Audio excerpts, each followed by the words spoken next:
கேட்க வேண்டும். ஆசான் அகத்தீசன் கேட்க வேண்டும். இனி நான் பிறந்து விட்டேன், இனி ஒரு கரு பைக்கு நான் செல்லக்கூடாது. அந்த மாதிரி ஒரு வார்த்தை கேட்கணும். ஆசான் ஞானப்பண்டிதன் இப்படி கேட்டு வந்த மக்களுக்கு தான் ஞானிகள் அருள் செய்வார்கள், இல்லைன்னா அருள் செய்ய மாட்டார்கள். நீ அன்னதானம் செய், புலால் உணவு சாப்பிடாதுன்னு சொன்னோம். புலால் உணவு சாப்பிடாத, இந்த உயிர்கொலை செய்கிறதுனால உனக்கு லாபம் இல்லை, துன்பம் வரும் நான் சொல்லலை. வள்ளுவன் சொல்லுவான், நோயெல்லாம் நோய் செய்தார் மேலவாம், நோய் செய்ய நோயின்மை வேண்டும்னா. எந்த அளவுக்கு பிற உயிருக்கு துன்பம் செஞ்சியோ அந்த துன்பத்தை நீ தானே மூட்டை கட்டணும்னா.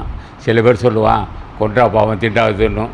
இவன் நினச்சிக்கிட்டான் ஆட்டக்காரத்துக்கு கோடியை அறுத்துட்டு சாப்பிட்டா சரியாக போச்சு நினச்சிட்டான். அது அப்படின்னா தம்பி, நீ எப்படி துன்பத்தை அனுபவிப்ப தெரியுமாண்ணா? அது எப்படி அது துன்பம் அது மனைவிக்கு நோய் வரும், பிள்ளைக்கு உனக்கு நோய் வரும், உனக்கு நோய் வரும், வறுமை வரும், கடை சுமை வரும், இப்படி வரும்னா. அப்போது நோயெல்லாம்